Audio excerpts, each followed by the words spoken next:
Hello दोस्तों, मैं हूं संदीप पांडे। स्वागत है आप सभी का हमारे YouTube channel GK study guide में। तो इस वीडियो में मैं लेकर आया हूं भारत के भूगोल से संबंधित 100 मोस्ट इम्पॉर्टेंट क्वेश्चन, जो कि सभी प्रश्न इम्पॉर्टेंट है। दोस्तों वीडियो को पूरा ज़रूर देखिएगा। तो पहला प्रश्न है, कौन सी अक्षांश रेखा भारत के मध्य से होकर गुजरती है? तो इसका राइट आंसर हो जाएगा कर्क रेखा भारत के मध्य से होकर गुजरती है। कौन कौन से राज्य से होकर गुजरती है ये देख लीजिएगा। गुजरात, राजस्थान, मध्य प्रदेश, छत्तीसगढ़, झारखंड, पश्चिम बंगाल, त्रिपुरा और मिजोरम से होकर गुजरती है। ये याद रख लीजिएगा दोस्तों, हो सके तो स्क्रीनशॉट ले लीजिएगा। तो चलिए अगले क्वेश्चन से पर चलते हैं। अगला क्वेश्चन है हमारा, भारत एवं चीन के बीच सीमा निर्धारित करने वाली मैकमोहन रेखा निम्नलिखित में से किस प्रदेश के उत्तरी सीमा में खींची गई है? तो मैकमोहन रेखा जो है वो अरुणाचल प्रदेश के उत्तरी सीमा में खींची गई है। इसका राइट ऑप्शन हो जाएगा डी, अरुणाचल प्रदेश। चलिए अगला क्वेश्चन है, निम्नलिखित में से किस देश के साथ भारत की अंतर्राष्ट्रीय सीमा नहीं लगती? तो इसका राइट आंसर हो जाएगा श्रीलंका के साथ भारत की अंतर्राष्ट्रीय सीमा नहीं लगती। चलिए अगला क्वेश्चन है हमारा, भारत में सबसे लंबी अंतर्राष्ट्रीय सीमा किस देश के साथ है? तो भारत में सबसे लंबी अंतर्राष्ट्रीय सीमा बांग्लादेश के साथ है। चलिए अगला क्वेश्चन है हमारा, हिमालय पर्वत एक मुख्य प्रकार है तो वली पर्वत का। चलिए नेक्स्ट क्वेश्चन देख लेते हैं। काराकोरम पर्वत श्रेणी का पूर्व नाम है तो कृष्णगिरी काराकोरम पर्वत श्रेणी का पूर्व नाम है। चलिए अगला क्वेश्चन है, भारत के सर्वोच्च पर्वत श्रेणी कौन सी है? तो गार्डविन आस्टीन भारत की सर्वोच्च पर्वत श्रेणी है। चलिए नेक्स्ट क्वेश्चन है, उत्तराखंड का सबसे ऊंचा पर्वत शिखर कौन सा है? तो उत्तराखंड का सबसे ऊंचा पर्वत शिखर नंदा देवी है। राइट ऑप्शन डी हो जाएगा। चलिए अगला क्वेश्चन है, निम्नलिखित में से सबसे प्राचीन पर्वत श्रेणी कौन सी है? तो इनमें से सबसे प्राचीन पर्वत श्रेणी कौन सी है? तो इसका राइट ऑप्शन हो जाएगा बी, अरावली पर्वत श्रेणी, जो सबसे प्राचीन पर्वत श्रेणी है। अगला क्वेश्चन है, गंगा नदी को बांग्लादेश में किस नाम से जाना जाता है? तो गंगा नदी को बांग्लादेश में पद्मा के नाम से जाना जाता है। चलिए अगला क्वेश्चन है हमारा, गंगा एवं ब्रह्मपुत्र की संयुक्त जलधारा किस नाम से जानी जाती है? तो गंगा एवं ब्रह्मपुत्र की संयुक्त जलधारा मेघना नदी के नाम से जानी जाती है। चलिए अगला क्वेश्चन देख लेते हैं हम, सुंदरवन का डेल्टा कौन सी नदी बनाती है? तो सुंदरवन का डेल्टा गंगा और ब्रह्मपुत्र दोनों बनाती है।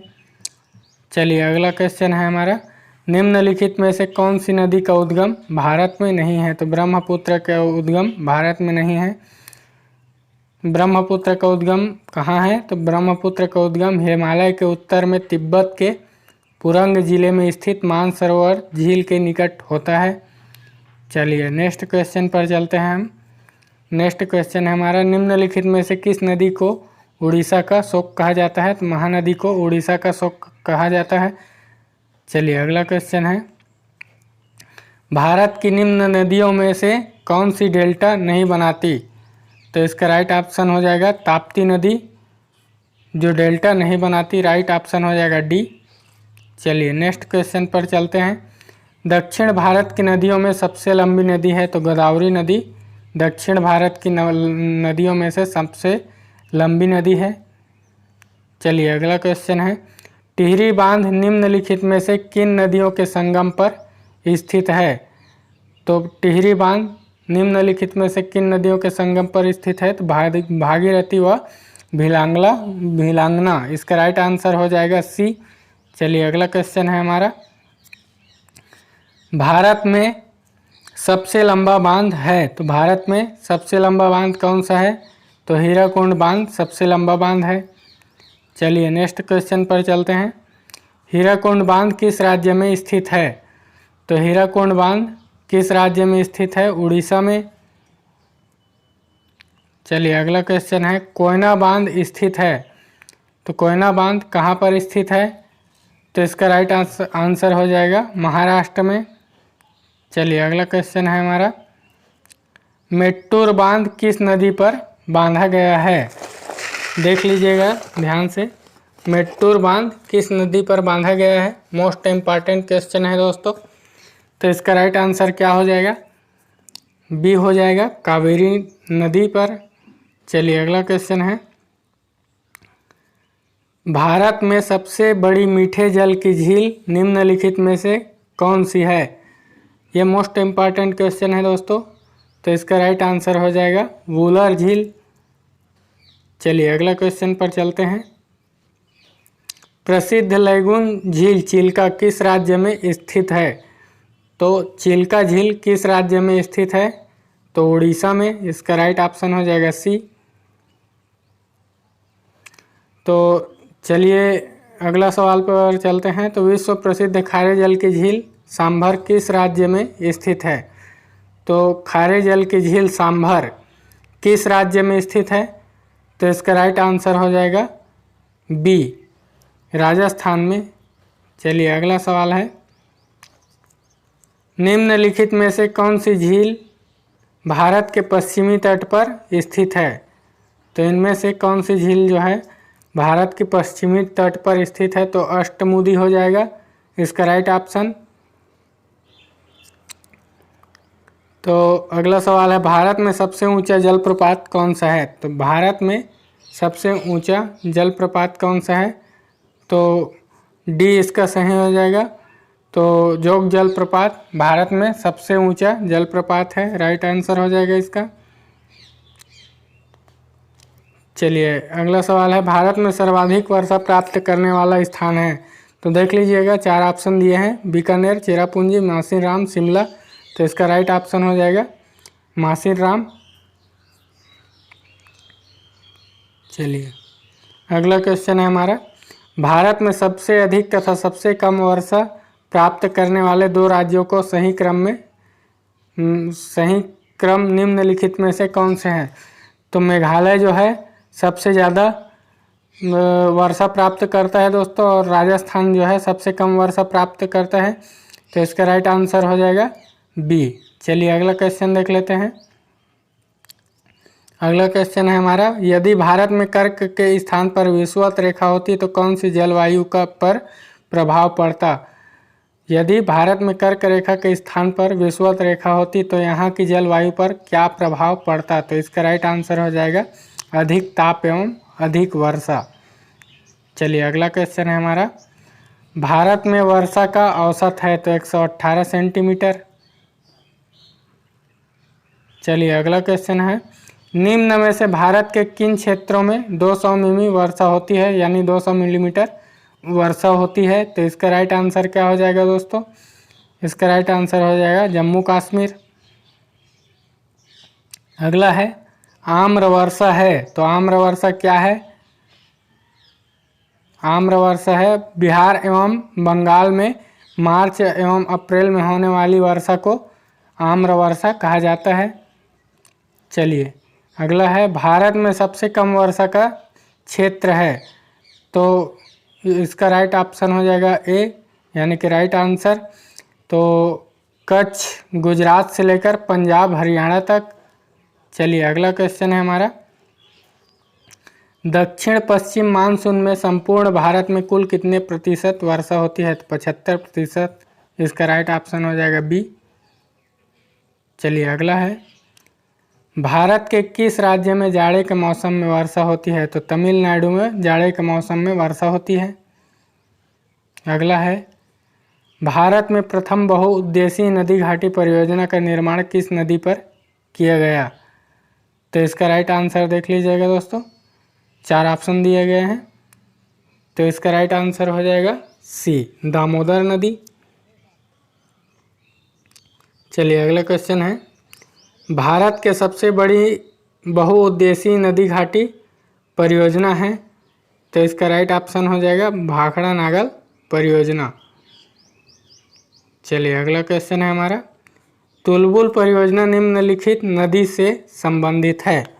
तो तुलबुल परियोजना किस नदी से संबंधित है? तो इसका राइट ऑप्शन हो जाएगा झेलम नदी से तुलबुल परियोजना संबंधित है। चलिए अगला क्वेश्चन है, भाखड़ा नागल परियोजना किस नदी पर निर्मित है? तो भाखड़ा नागल परियोजना किस नदी पर निर्मित है? तो इसका राइट आंसर हो जाएगा सतलज नदी पर भाखड़ा नागल परियोजना निर्मित है। अगला क्वेश्चन है, दामोदर नदी घाटी परियोजना से लाभान्वित राज्य है? तो दामोदर नदी घाटी परियोजना से किस किस राज्य को लाभ मिलता है? तो इसका राइट आंसर हो जाएगा डी, पश्चिम बंगाल एवं झारखंड को।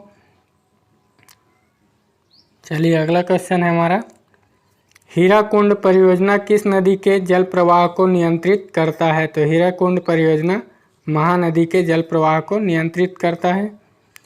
अगला क्वेश्चन है, हीराकुंड परियोजना किस राज्य में है? तो हीराकुंड परियोजना ओडिशा राज्य में है।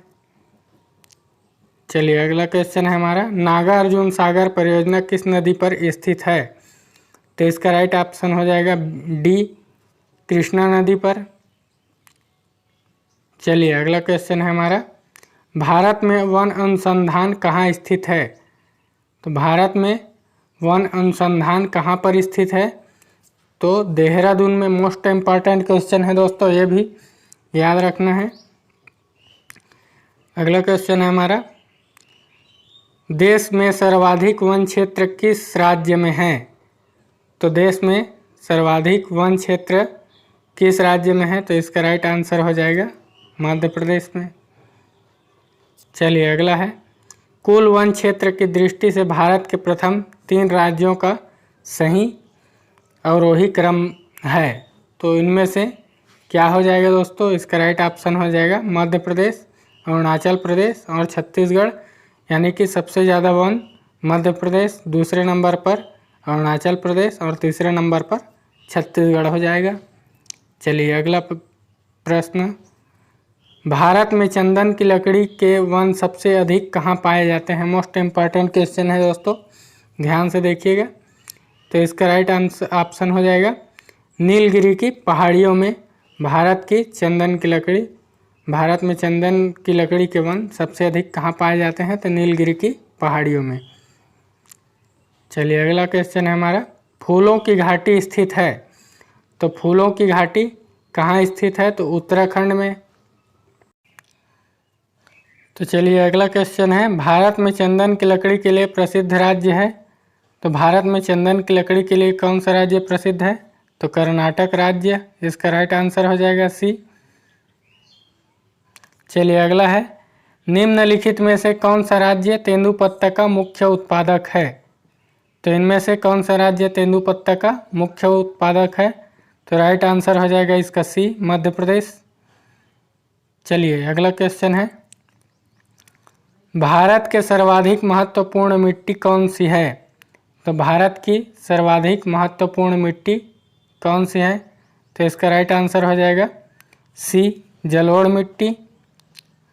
चलिए अगला क्वेश्चन है हमारा, निम्नलिखित में से कौन सी मिट्टी जैव पदार्थों से भरपूर होती है? तो इनमें से कौन सी मिट्टी जैव पदार्थों से भरपूर होती है? तो इसका राइट आंसर हो जाएगा काली मिट्टी। अगला क्वेश्चन है, गंगा के मैदानों की पुरानी कछारी मिट्टी कहलाती है? तो गंगा के मैदानों की पुरानी कछारी मिट्टी क्या कहलाती है? तो इसका राइट आंसर हो जाएगा बांगर। चलिए अगला क्वेश्चन देख लेते हैं, लावा के प्रवाह से किस मिट्टी का निर्माण होता है? तो लावा के प्रवाह से काली मिट्टी का निर्माण होता है। राइट ऑप्शन हो जाएगा बी। चलिए अगला क्वेश्चन देख लेते हैं, किस मिट्टी में लोहे और एल्युमिनियम की ग्रंथियां पाई जाती है? तो इसका राइट आंसर हो जाएगा डी, लेटेराइट। चलिए अगला क्वेश्चन देख लेते हैं, धान की खेती के लिए सर्वाधिक आदर्श मृदा कौन सी है? तो धान की खेती के लिए सर्वाधिक आदर्श मृदा कौन सी है? इसका राइट आंसर हो जाएगा जलोढ़ मृदा। चलिए अगला क्वेश्चन देख लेते हैं, निम्नलिखित में से कौन सी भारत में रबी फसल नहीं है? तो इनमें से कौन सी भारत में रबी फसल नहीं है? तो जूट हो जाएगा इसका राइट आंसर। चलिए अगला क्वेश्चन है, भारत का सबसे बड़ा चावल उत्पादक राज्य है? तो पश्चिम बंगाल सबसे बड़ा चावल उत्पादक राज्य है। चलिए अगला क्वेश्चन देख लेते हैं, भारत की प्रमुख खाद्य फसल है? तो भारत की प्रमुख खाद्य फसल कौन सी है? तो चावल। अगला क्वेश्चन है, भारत में रेशम का सबसे अधिक उत्पादन करने वाला राज्य कौन सा है? तो भारत में रेशम का सबसे अधिक उत्पादन करने वाला राज्य कर्नाटक हो जाएगा राइट आंसर। चलिए अगला क्वेश्चन है, फल उत्पादन में भारत का विश्व में कौन सा स्थान है? तो फल उत्पादन में भारत का विश्व में दूसरा नंबर पे है। चलिए अगला क्वेश्चन देख लेते हैं,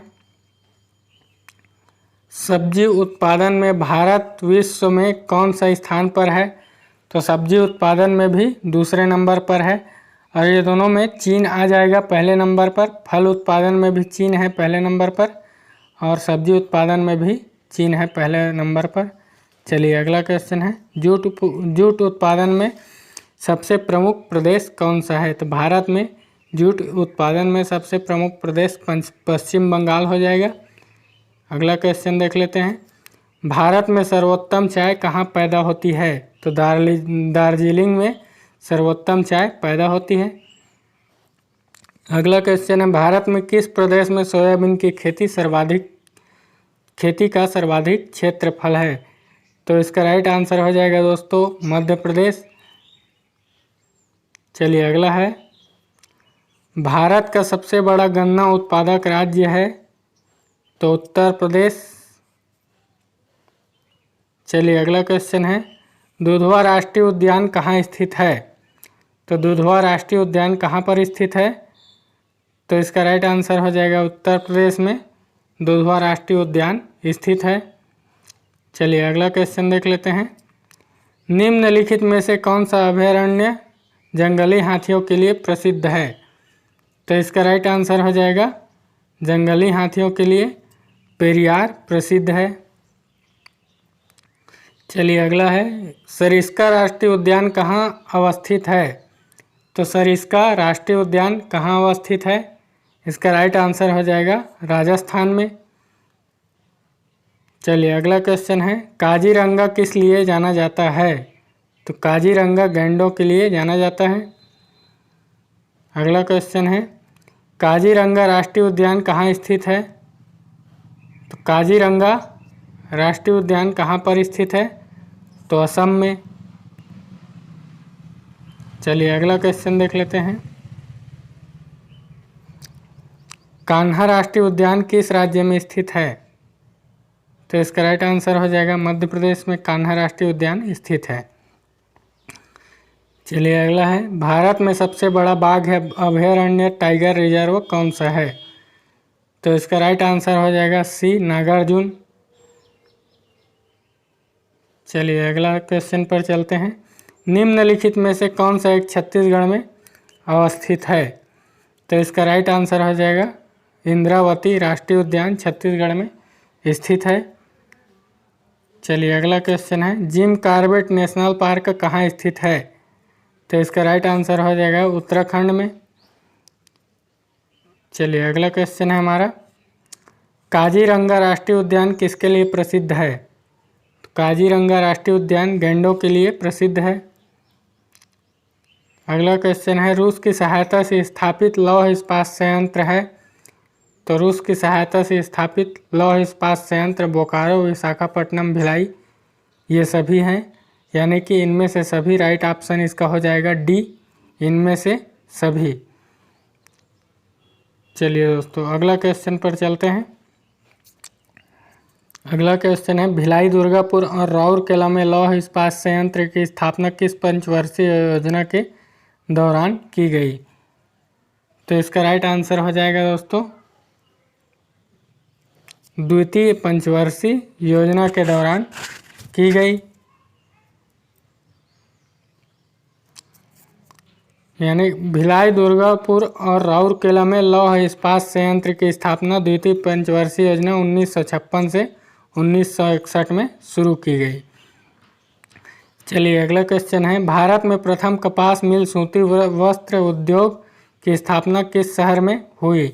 तो प्रथम कपास मिल यानी कि सूती वस्त्र उद्योग की स्थापना किस शहर में हुई? तो इसका राइट आंसर क्या हो जाएगा कोलकाता में। इसका राइट आंसर हो जाएगा डी। चलिए अगला क्वेश्चन पर चलते हैं। नेताजी सुभाष चंद्र बोस अंतर्राष्ट्रीय हवाई अड्डा कहाँ है? तो नेताजी सुभाष चंद्र बोस अंतर्राष्ट्रीय हवाई अड्डा कोलकाता में स्थित है। अगला क्वेश्चन है, इंदिरा गांधी नहर निकलती है? तो इंदिरा गांधी नहर हरिके बांध से निकलती है। चलिए अगला क्वेश्चन है, इंदिरा गांधी नहर या राजस्थान नहर को किस नदी से जल मिलता है? तो इनको किस नदी से जल मिलता है? तो इसका राइट आंसर हो जाएगा सतलज नदी से। अगला क्वेश्चन है, भारत में सबसे लंबी सिंचाई नहर है? तो भारत में सबसे लंबी सिंचाई नहर कौन सा हो जाएगा? इंदिरा गांधी नहर। चलिए अगला क्वेश्चन देख लेते हैं, बैला डीला किसके लिए प्रसिद्ध है? तो बैला डीला लौह अयस्क के लिए प्रसिद्ध है। अगला क्वेश्चन है, निम्नलिखित में से भारत का वह राज्य कौन सा है जो गंधक सल्फर के उत्पादन में सबसे आगे है? तो इसका राइट ऑप्शन क्या हो जाएगा दोस्तों? बी, महाराष्ट्र। चलिए अगला क्वेश्चन देख लेते हैं, निम्नलिखित में से किस राज्य में तांबा खनिज का सबसे बड़ा भंडार है? तो इसका राइट ऑप्शन क्या हो जाएगा? डी, राजस्थान। चलिए अगला क्वेश्चन है, भारत में सर्वाधिक लोहा उत्पादन करने वाला राज्य है?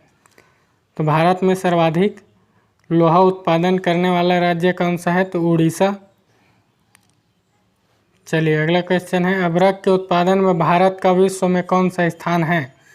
तो अभ्रक के उत्पादन में भारत का विश्व में पहला स्थान है। अगला क्वेश्चन है, भारत में सर्वोत्तम श्रेणी का संगमरमर किस स्थान में पाया जाता है? तो इसका राइट ऑप्शन हो जाएगा दोस्तों सी, मकराना में, और ये राजस्थान का तहसील है दोस्तों मकराना। चलिए अगला क्वेश्चन देख लेते हैं, भारत में पहली बार जनगणना कब हुई थी? तो भारत में पहली बार जनगणना 1872 ईस्वी में हुई थी। चलिए इससे रिलेटेड और भी कुछ देख लेते हैं। 1872 ईस्वी में भारत में प्रथम जनगणना लॉर्ड मियो के समय में हुई थी, लेकिन 1881 ईस्वी में प्रथम नियमित 10 वर्षीय जनगणना शुरू हुई थी। उस समय भारत के वायसराय लॉर्ड रिपन थे, यानी कि 10 वर्षीय जनगणना 1881 में शुरू हुई थी। चलिए अगला क्वेश्चन है, भारत के जनगणना का क्रमवार आकलन कब से प्रतिवर्ष 10 वर्ष के अंतराल में किया जा रहा है? तो अभी बताया हूँ दोस्तों। तो इसका राइट ऑप्शन क्या हो जाएगा? तो इसका राइट ऑप्शन हो जाएगा दोस्तों बी, 1881 से 10 वर्षीय जनगणना शुरू हुआ। अगला क्वेश्चन देख लेते हैं, जनसंख्या की दृष्टि से भारत का सबसे बड़ा केंद्र शासित प्रदेश कौन सा है? तो दिल्ली हो जाएगा इसका राइट आंसर। चलिए अगला क्वेश्चन है, जनसंख्या की दृष्टि से भारत का सबसे छोटा राज्य कौन सा है? तो इसका राइट आंसर हो जाएगा लक्षद्वीप। अगला क्वेश्चन है, गंगा यमुना और अदृश्य सरस्वती के संगम पर स्थित नगर है? तो इसका राइट आंसर क्या हो जाएगा दोस्तों? इलाहाबाद, यानी कि प्रयागराज। इसका नाम बदलकर प्रयागराज कर दिया गया है। चलिए अगला क्वेश्चन है, आगरा किस नदी के किनारे स्थित है? तो आगरा किस नदी के किनारे पर स्थित है? इसका राइट आंसर हो जाएगा यमुना नदी के किनारे पर आगरा स्थित है। अगला क्वेश्चन है, जम्मू कश्मीर की राजधानी श्रीनगर किस नदी के तट पर स्थित है? तो जम्मू कश्मीर की राजधानी श्रीनगर किस नदी के तट पर स्थित है? तो इसका राइट आंसर क्या हो जाएगा दोस्तों? इसका राइट आंसर हो जाएगा डी, झेलम नदी पर। चलिए अगला क्वेश्चन है, भारत का सबसे बड़ा जनजातीय समूह है? तो इसका राइट आंसर हो जाएगा गोंड जनजाति। अगला क्वेश्चन है, भील जनजाति भारत में सर्वाधिक पाई जाती है? तो भील जनजाति भारत में सर्वाधिक कहाँ पर पाई जाती है? तो इसका राइट आंसर हो जाएगा मध्य प्रदेश में। चलिए नेक्स्ट क्वेश्चन पर चलते हैं, सूर्य के चारों ओर घूमने वाले खगोलीय पिंड क्या कहलाते हैं? तो ग्रह कहलाते हैं। इसका राइट आंसर यह हो जाएगा। अगला क्वेश्चन है, सौरमंडल में कुल कितने ग्रह हैं? तो 8 ग्रह हैं सौरमंडल में कुल। कौन कौन से ग्रह? तो देख लीजिएगा, बुध ग्रह पहला हो जाएगा, बुध ग्रह, शुक्र ग्रह, पृथ्वी, मंगल, बृहस्पति, शनि, अरुण तथा वरुण ग्रह। थैंक यू दोस्तों, थैंक्स फॉर वाचिंग। अगर वीडियो अच्छा लगा हो तो लाइक, कमेंट एंड सब्सक्राइब जरूर कर दीजिएगा। धन्यवाद, मिलते हैं अगले वीडियो में।